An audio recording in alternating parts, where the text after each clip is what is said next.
Hello welcome to unlimited codes. ഇന്നത്തെ video +2 computer ആപ്ലിക്കേഷനിലെ functions എന്ന ചാപ്റ്ററിലെ യൂസർ ഡിഫൈൻഡ് ഫങ്ഷൻസ് എന്നുള്ള ഭാഗമാണ്.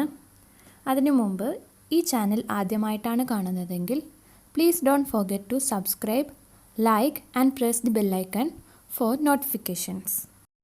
ഇതുവരെ ചെയ്ത എല്ലാ C++ പ്രോഗ്രാമിലും കോമൺ ആയിട്ട് മെയിൻ എന്നുള്ള ഫങ്ഷൻ നിങ്ങൾ ശ്രദ്ധിച്ചിട്ടുണ്ടാവും. അതിൽ ഇൻറ്റ് മെയിൻ എന്നുള്ളത് ഫങ്ഷൻ ഹെഡർ എന്നാണ് പറയുന്നത്. അത് കഴിഞ്ഞിട്ട് ഓപ്പൺ ബ്രേസസിൽ കുറച്ച് സ്റ്റേറ്റ്മെൻറ്റ്സ് എഴുതി കണ്ടിരിക്കും. അപ്പോൾ അതിനെയാണ് ബോഡി എന്ന് പറയുന്നത്. ഇപ്പോൾ സിൻടാക്സ് തന്നിട്ടുണ്ട്, ഒരു ഫങ്ഷൻ ഡെഫിനേഷൻ്റെ ഒരു സിൻടാക്സ് നൽകിയിട്ടുണ്ട്. അത് ഞാൻ മുമ്പേ പറഞ്ഞു, യൂസർ ഡിഫൈൻഡ് ഫങ്ഷൻ എന്ന് വെച്ചാൽ നമ്മൾ യൂസേഴ്സിന് ആവശ്യമുള്ള രീതിയിൽ ഫങ്ഷൻസ് ക്രിയേറ്റ് ചെയ്യാൻ സാധിക്കുന്നു. അപ്പോൾ അതിൻ്റെ സിൻടാക്സ് ആണ് data type space function name, എന്നിട്ട് ബ്രാക്കറ്റിനുള്ള argument list, then statements in the body. അത് ഓപ്പൺ ആൻഡ് ക്ലോസിങ് ബ്രേസസിനകത്താണ് കൊടുക്കുന്നത്. നമ്മളൊരു ഫങ്ഷൻ ക്രിയേറ്റ് ചെയ്യുമ്പോൾ മെയിൻലി 2 കാര്യങ്ങളാണ് ശ്രദ്ധിക്കേണ്ടത്. ഒന്നാമത്തേത്, ആ ഫങ്ഷൻ ഹെഡറിൽ ഡേറ്റ ടൈപ്പ് എന്ന് കണ്ടല്ലോ, അപ്പോൾ അത് ഏത് ഡേറ്റ ടൈപ്പ് ആണെന്ന് തീരുമാനിക്കണം. പിന്നെ രണ്ടാമത്തേത് ആർഗ്യുമെൻറ്റ് ലിസ്റ്റ് എന്ന് കണ്ടില്ലേ, അപ്പോൾ അതിൽ എത്ര ആർഗ്യുമെൻറ്റ്സും അതൊക്കെ ഏത് ടൈപ്പ് എന്നും നമ്മൾ തീരുമാനിച്ചിരിക്കണം. ഒരു ഫങ്ഷൻ റിട്ടേൺ ചെയ്യുന്ന വാല്യൂൻ്റെ ടൈപ്പും ആ ഫങ്ഷൻ്റെ ഡാറ്റ ടൈപ്പും സെയിം ആയിരിക്കും. അതായത് ഫങ്ഷൻ്റെ ഡാറ്റ ടൈപ്പിനെ നമുക്ക് return type of the function എന്നുകൂടി പറയാം. നമ്മൾ C++ പ്രോഗ്രാം എഴുതുമ്പോൾ ഇതുവരെ ഇൻറ്റ് മെയിൻ എന്നാണ് കൊടുത്തിരുന്നത്. അതുകൊണ്ട് ലാസ്റ്റ് നമ്മൾ റിട്ടേൺ 0 എന്ന് കൊടുക്കാറുണ്ടായിരുന്നു. കാരണം ഡാറ്റ ടൈപ്പ് ഇൻറ്റ് ആയിരുന്നു മെയിൻ എന്നുള്ള ഫങ്ഷൻ്റെ. അതുകൊണ്ട് അവസാനം എന്തെങ്കിലും റിട്ടേൺ ചെയ്യണം. ഇനി നമുക്ക് ഒരു ഫങ്ഷന് ഒരു വാല്യൂവും റിട്ടേൺ ചെയ്യാനില്ല എന്നുണ്ടെങ്കിൽ നമുക്ക് വോയിഡ് എന്നുള്ള ഡേറ്റ ടൈപ്പ് യൂസ് ചെയ്യാം. ഒരു ഫങ്ഷൻ ഒന്നുകിൽ ഒരു വാല്യൂ റിട്ടേൺ ചെയ്യണം, അല്ലെങ്കിൽ ഒന്നും റിട്ടേൺ ചെയ്യാനില്ല. അതുകൊണ്ട് നമുക്ക് ഇൻറ്റ്, ഡബിൾ അങ്ങനെയൊക്കെ യൂസ് ചെയ്യാം റിട്ടേൺ ടൈപ്പായിട്ട്. അല്ലെങ്കിൽ ഒന്നുമില്ല, റിട്ടേൺ ചെയ്യാനൊന്നുമില്ല എന്നുണ്ടെങ്കിൽ വോയിഡ് എന്നുള്ള ഡേറ്റ ടൈപ്പ് യൂസ് ചെയ്യാം. അടുത്ത സെക്ഷനാണ് ക്രിയേറ്റിംഗ് യൂസർ ഡിഫൈൻഡ് ഫങ്ഷൻസ്. അപ്പോൾ ഇതിൽ നമുക്ക് എക്സാമ്പിൾ കാണാം. ഒരു ഡിസ്പ്ലേ മെസ്സേജ്, അതിന് വേണ്ടിയിട്ടുള്ള ഒരു ഫങ്ഷൻ ക്രിയേറ്റ് ചെയ്തിട്ടുണ്ട്. അപ്പോൾ ആദ്യം നമ്മൾ ഡേറ്റ ടൈപ്പ്, അതായത് റിട്ടേൺ ടൈപ്പ് എഴുതി, വോയിഡ് എന്നാണ്, അതായത് ഒന്നും റിട്ടേൺ ചെയ്യാനില്ല, സ്പേസ് ഫങ്ഷൻ നെയിം, ഇവിടെ സേ വെൽക്കം എന്നാണ്. എന്നിട്ട് ബ്രാക്കറ്റിനകത്ത് പാരാന്തസിസിനകത്ത് ആർഗ്യുമെൻറ്റ്സ്, ഇവിടെ ആർഗ്യുമെൻറ്റ്സ് ഒന്നും കൊടുത്തിട്ടില്ല, ഒരു സിമ്പിൾ പ്രോഗ്രാമാണ്. എന്നിട്ട് ഫങ്ഷൻ ബോഡിയാണ് cout welcome to the world of functions. അതായത് നമ്മൾ ഈ ഫങ്ഷന് എക്സിക്യൂട്ട് ചെയ്യുമ്പോൾ welcome to the world of functions എന്ന് ഡിസ്പ്ലേ ചെയ്തു വരും. അതിനുള്ള ഒരു ചെറിയ പ്രോഗ്രാമാണ്.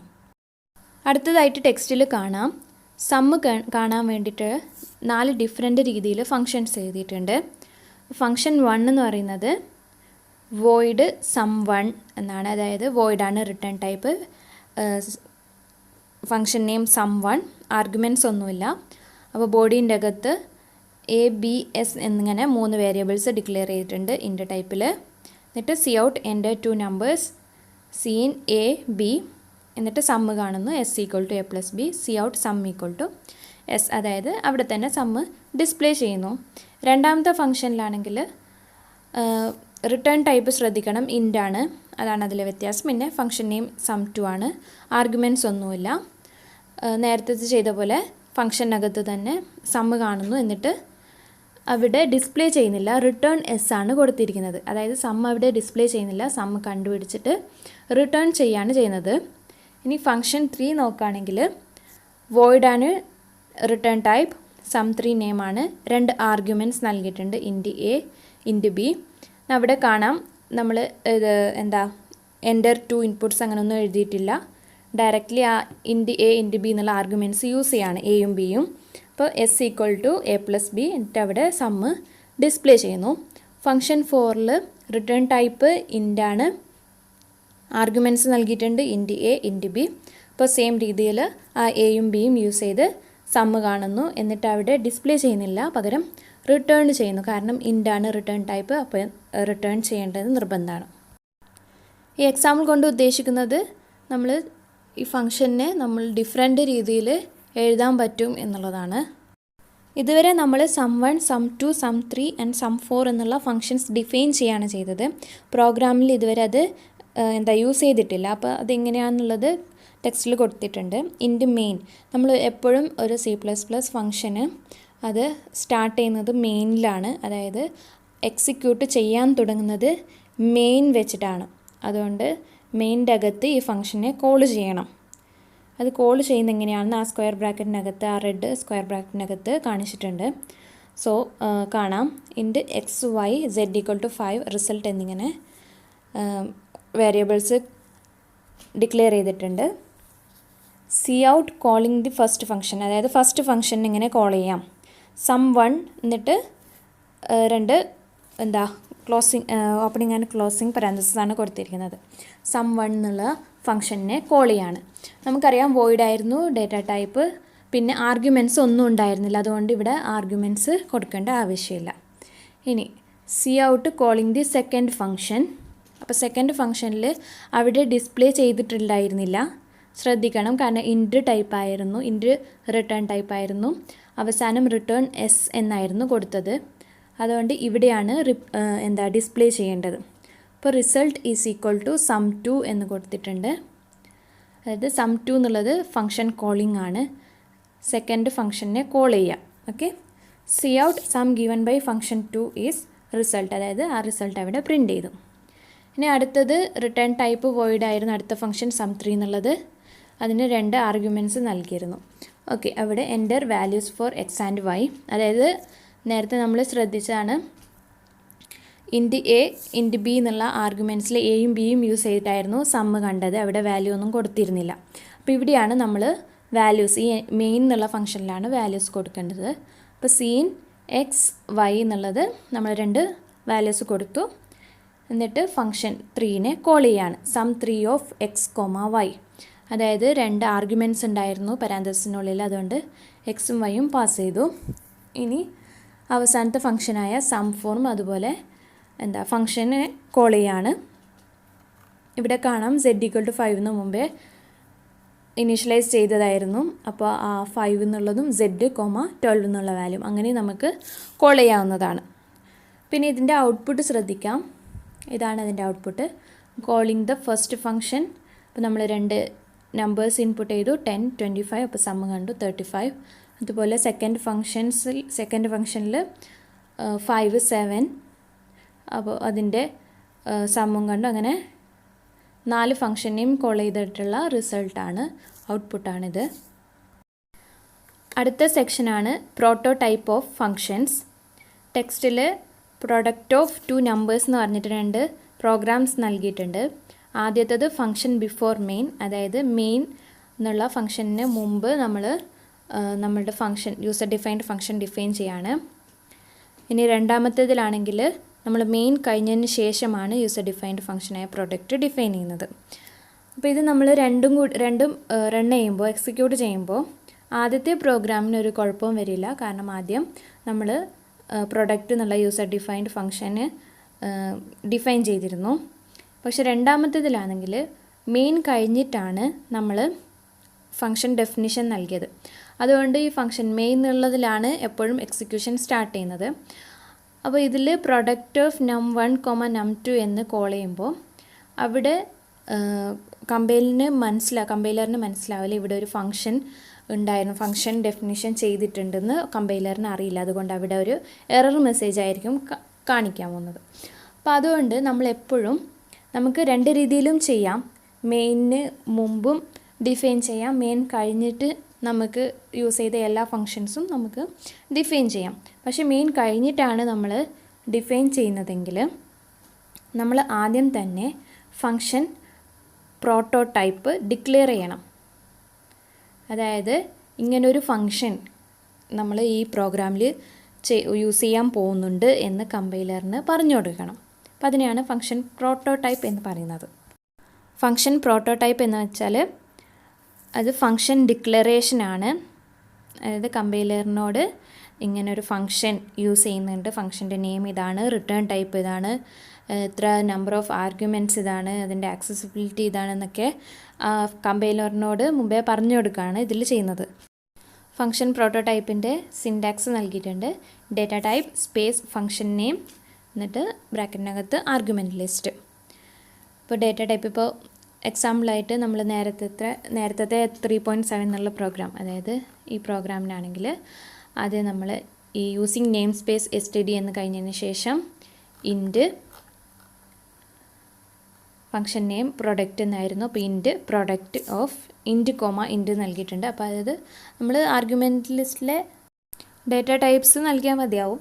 അതായത് 2 ആർഗ്യുമെൻറ്റ്സ് നമ്മൾ യൂസ് ചെയ്യുന്നുള്ളത് കമ്പൈലറിന് മനസ്സിലാക്കണം. അതിൻ്റെ ഡാറ്റ ടൈപ്സ് ഇൻറ്റ് എന്നാണ്. നെക്സ്റ്റ് സെക്ഷനാണ് ആർഗ്യുമെൻറ്റ്സ് ഓഫ് ഫങ്ഷൻസ്. നമ്മൾ ഫങ്ഷൻ ഡെഫിനിഷനിൽ, പ്രോട്ടോടൈപ്പിൽ, ഫങ്ഷൻ കോളിലൊക്കെ നമ്മൾ ആർഗ്യുമെൻറ്റ്സ് യൂസ് ചെയ്തിട്ടുണ്ട്. നമ്മൾ ഫങ്ഷൻ കോളിൽ യൂസ് ചെയ്യുന്ന ആർഗ്യുമെൻറ്റ്സ് നേരെ പാസ് ചെയ്യുന്നത് ഫങ്ഷൻ ഡെഫിനിഷനിലേക്കാണ്. അതായത് ഈ ആർഗ്യുമെൻറ്റ്സ് അല്ലെങ്കിൽ പാരാമീറ്റേഴ്സ് എന്ന് പറയുന്നത് കോളിംഗ് ഫങ്ഷനിലെ വാല്യൂസ് കോൾഡ് ഫങ്ഷനിലേക്ക് പാസ് ചെയ്യാൻ വേണ്ടിയിട്ടാണ് യൂസ് ചെയ്യുന്നത്. അത് നമ്മൾ കണ്ടു. ഇപ്പോൾ ഇവിടെയാണെങ്കിൽ simple interest of x comma y comma z. അപ്പോൾ ഈ വാല്യൂസ് നമ്മൾ ഈ ഫങ്ഷൻ ഡെഫിനിഷനിലേക്ക് പാസ് ചെയ്യാൻ വേണ്ടിയിട്ടാണ് നമ്മൾ ഈ ആർഗ്യുമെൻറ്റ്സ് യൂസ് ചെയ്യുന്നത്. ഈ ആർഗ്യുമെൻറ്റ് അല്ലെങ്കിൽ പാരാമീറ്റേഴ്സ് എന്ന് പറയാം.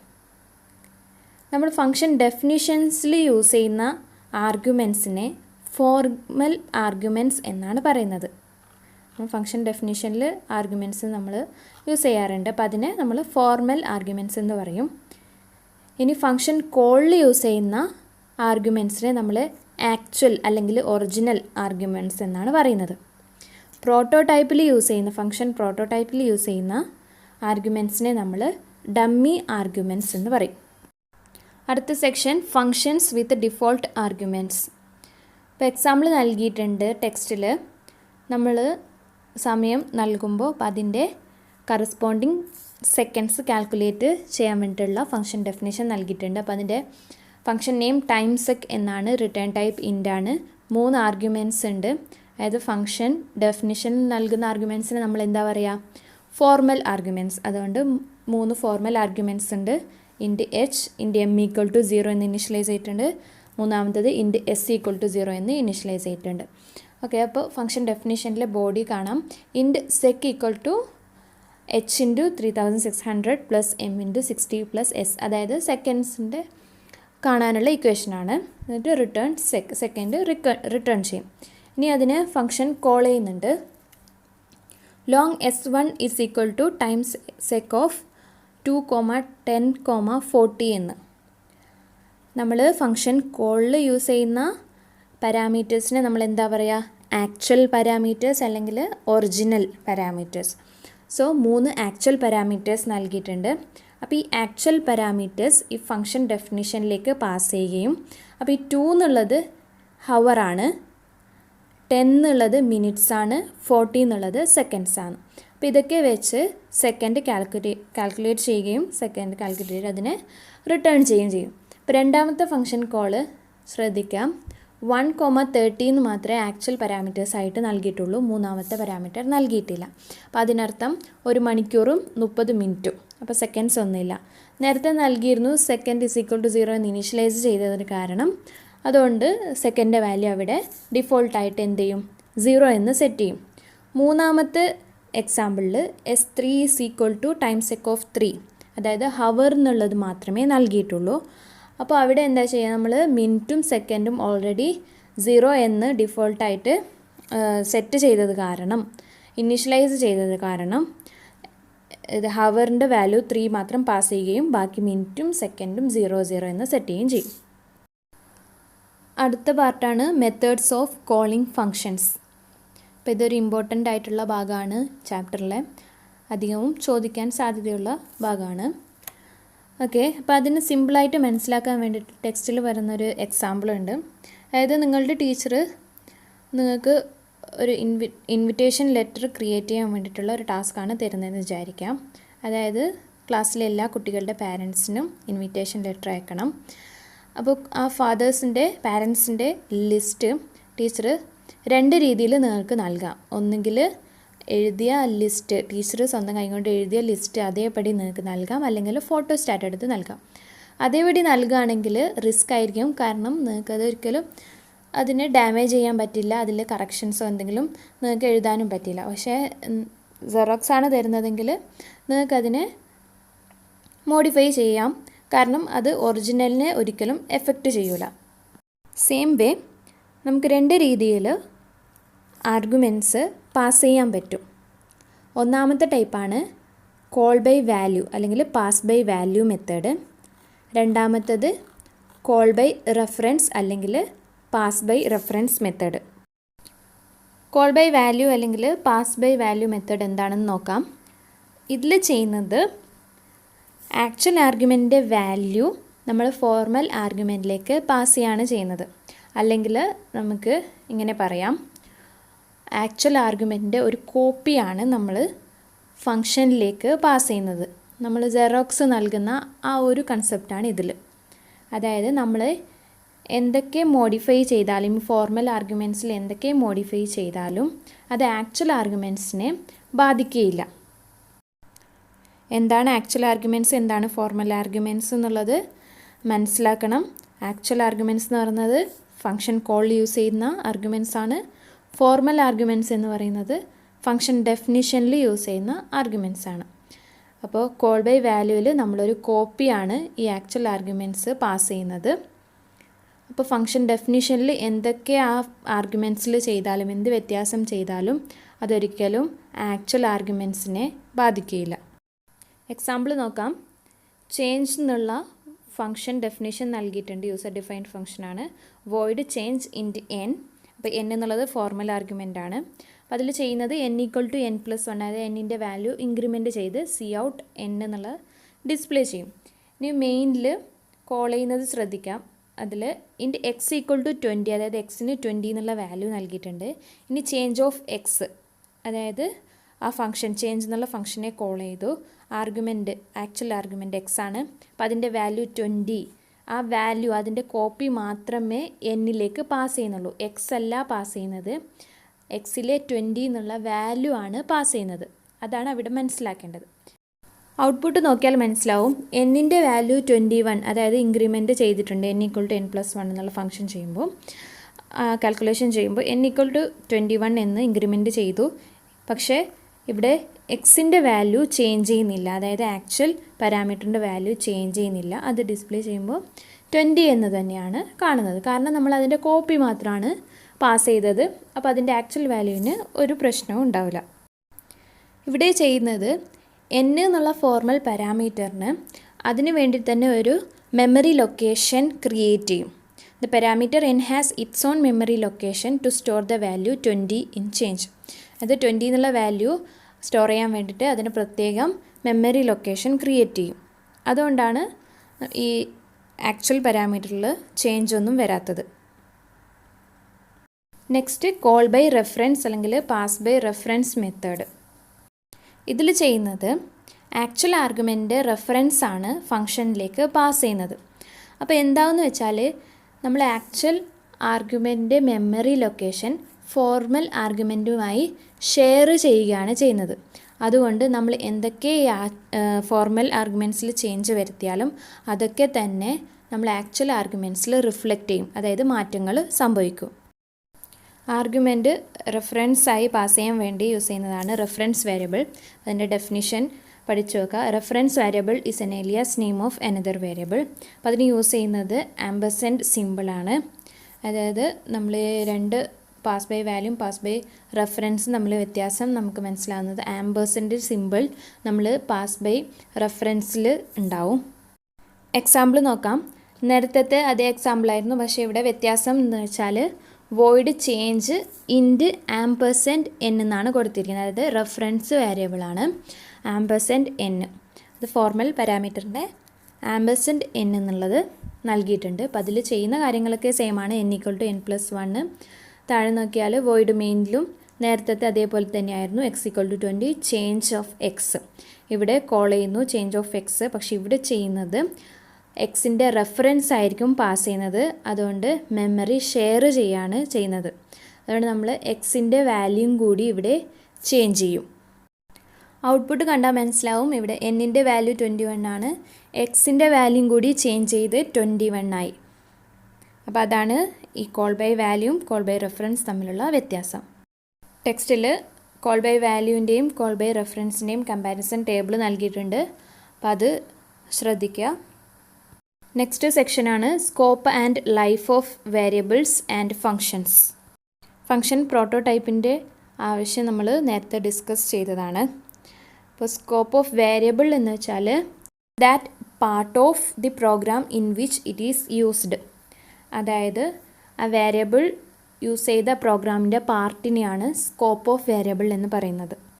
അതായത് നമ്മളൊരു ഫംഗ്ഷൻ്റെ അകത്താണ് ഒരു വേരിയബിൾ ഡിക്ലെയർ ചെയ്തിരിക്കുന്നതെന്ന് വിചാരിക്കാം. അപ്പോൾ ആ ഫംഗ്ഷനകത്ത് മാത്രമായിരിക്കും അതിൻ്റെ സ്കോപ്പ്, അതിൻ്റെ ലൈഫ് ടൈം. അതായത് നമുക്ക് ആ ഫംഗ്ഷന് പുറത്ത് ആ വേരിയബിളിന് നമുക്ക് ആക്സസ് ചെയ്യാൻ പറ്റില്ല. കാരണം ആ ഫംഗ്ഷനകത്ത് മാത്രമായിരിക്കും അതിൻ്റെ സ്കോപ്പ് ഉള്ളത്. ഈ സ്കോപ്പിനെ നമുക്ക് ലോക്കൽ സ്കോപ്പ് എന്ന് പറയാം. കാരണം അതിൻ്റെ ലിമിറ്റഡ് ആണ്. ആ ഫംഗ്ഷൻ എവിടെയാണോ നമ്മൾ പ്രോഗ്രാമിൻ്റെ പാർട്ടിൽ വേരിയബിൾ യൂസ് ചെയ്യുന്നത് അവിടെ മാത്രമായിരിക്കും വേരിയബിളിന് സ്കോപ്പ് ഉള്ളത്. ഔട്ട് ഓഫ് ദി ഫംഗ്ഷൻ വേരിയബിളിന് സ്കോപ്പില്ല. ഇനി ഫംഗ്ഷൻ്റെ കാര്യം എടുക്കുകയാണെങ്കിൽ സപ്പോസ് എ എന്നുള്ള ഫംഗ്ഷൻ്റെ അകത്താണ് ബി എന്നുള്ള ഫംഗ്ഷൻ ഡിഫൈൻ ചെയ്തിരിക്കുന്നത് വിചാരിക്കാം. അപ്പോൾ ബി എന്നുള്ള ഫംഗ്ഷൻ്റെ സ്കോപ്പ് എൻ്റെ അകത്ത് മാത്രമായിരിക്കും. അപ്പോൾ പുറത്തേക്ക് അതിനെ ആക്സസ് ചെയ്യാനോ നമുക്ക് പറ്റില്ല. അപ്പോൾ അതിനെയാണ് ലോക്കൽ സ്കോപ്പ്, ഫംഗ്ഷൻ്റെ ലോക്കൽ സ്കോപ്പ് എന്ന് പറയുന്നത്. ഗ്ലോബൽ സ്കോപ്പ് എന്ന് വെച്ചാൽ നമ്മളൊരു ഫംഗ്ഷൻ വേറൊരു ഫംഗ്ഷൻ്റെ അകത്തല്ല ഡിഫൈൻ ചെയ്തിട്ടുള്ളതെങ്കിൽ അതിനെ ഗ്ലോബൽ സ്കോപ്പ് എന്ന് പറയാം. അതായത് ബാക്കി എല്ലാ പ്രോഗ്രാമിനെല്ലാം ഈ ഫങ്ഷൻസിന് ആക്സസിബിൾ ആണ്. അപ്പോൾ ഈ ഗ്ലോബൽ സ്കോപ്പിൽ ഡിഫൈൻ ചെയ്തിട്ടുള്ള ഫങ്ഷൻസ് നമുക്ക് എവിടെ വേണമെങ്കിലും യൂസ് ചെയ്യാം, പ്രോഗ്രാമിൻ്റെ ഏത് ഭാഗത്ത് വേണമെങ്കിലും യൂസ് ചെയ്യാം. അതൊക്കെ ആക്സസിബിൾ ആണ്. കാരണം ഒരു ഫംഗ്ഷൻ്റെ അകത്തല്ല വേറൊരു ഫംഗ്ഷൻ ഡിഫൈൻ ചെയ്തിരിക്കുന്നത്. അതുപോലെ തന്നെ നമുക്ക് വേരിയബിൾസും നമുക്ക് ഗ്ലോബൽ സ്കോപ്പിൽ ഡിക്ലെയർ ചെയ്യാവുന്നതാണ്. അതായത് ഒരു ഫങ്ഷൻസിൻ്റെയും അകത്തല്ലാതെ പുറത്ത് നമുക്ക് വേരിയബിൾസ് ഡിക്ലെയർ ചെയ്യാം. എക്സാമ്പിൾ ശ്രദ്ധിച്ചാൽ ഇവിടെ യൂസിങ് നെയിം സ്പേസ് std കഴിഞ്ഞതിന് ശേഷം ഇൻറ്റ് cb എന്ന് നൽകിയിട്ടുണ്ട്. അതൊരു വേരിയബിളാണ്, ഗ്ലോബൽ വേരിയബിൾ എന്ന് പറയാം. കാരണം ഗ്ലോബൽ സ്കോപ്പിലാണ് ഡിക്ലെയർ ചെയ്തിരിക്കുന്നത്. എല്ലാ ഫങ്ഷൻസിനും മുമ്പ് അത് ഡിക്ലെയർ ചെയ്തു. അപ്പോൾ അത് എല്ലാ ഫങ്ഷൻസിനും ആക്സസിബിൾ ആണ്. അടുത്ത ഫംഗ്ഷനാണ് വോയിഡ് ടെസ്റ്റ് എന്നുള്ള ഫംഗ്ഷൻ ഡെഫിനേഷൻ നൽകിയിട്ടുണ്ട്. അപ്പോൾ അതിനകത്ത് ഇൻറ്റ് ക്യൂബ് ഓഫ് ഇൻറ്റ് n എന്നുള്ള ഒരു പ്രോട്ടോടൈപ്പ് കാണാം, ഫംഗ്ഷൻ പ്രോട്ടോടൈപ്പ്. അതായത് ഈ ഒരു ഫംഗ്ഷൻ്റെ അകത്താണ് വേറൊരു ഫംഗ്ഷൻ ഡിക്ലെയർ ചെയ്തിരിക്കുന്നത്. അതുകൊണ്ട് ഈ ക്യൂബ് എന്നുള്ള ഫംഗ്ഷന് ഈ ടെസ്റ്റ് എന്നുള്ള ഫംഗ്ഷനകത്ത് മാത്രമായിരിക്കും സ്കോപ്പ് ഉള്ളത്. വേറെ എവിടെയും നമുക്ക് ഈ ക്യൂബ് എന്നുള്ള ഫംഗ്ഷൻ യൂസ് ചെയ്യാൻ പറ്റില്ല. ടെക്സ്റ്റിൽ ലോക്കൽ ഫംഗ്ഷൻ്റെയും ഗ്ലോബൽ ഫംഗ്ഷൻ്റെയും ഡെഫിനിഷൻ നൽകിയിട്ടുണ്ട്. A function which is declared inside the function body of another function is called local function, as it can be used within that function only. A function declared outside the function body of any other function is called a global function. ടെക്സ്റ്റിലൊരു table നൽകിയിട്ടുണ്ട്, scope and life of variables and functions. അപ്പോൾ ലോക്കലിലും ഗ്ലോബലിലും വേരിയബിൾസിൻ്റെയും ഫങ്ഷൻസിൻ്റെയും സ്കോപ്പും ലൈഫും എങ്ങനെയാണെന്നുള്ളത് അപ്പോൾ അതും കൂടി ശ്രദ്ധിക്കാം. ഇപ്പോൾ ഫങ്ഷൻസ് എന്നുള്ള ചാപ്റ്റർ നമ്മൾ 2 പാർട്സിലായിട്ട് ഡിസ്കസ് ചെയ്തു. അപ്പോൾ നിങ്ങൾ ക്ലാസ്സിൽ പഠിപ്പിച്ച നോട്ട്സും കാര്യങ്ങളും ഈ ട്യൂട്ടോറിയലും കൂടി ശ്രദ്ധിച്ചാൽ നിങ്ങൾക്ക് 100% മാർക്സ് സ്കോർ ചെയ്യാം. Thanks for watching this video. For more videos please don't forget to subscribe, like and press the bell icon for notifications.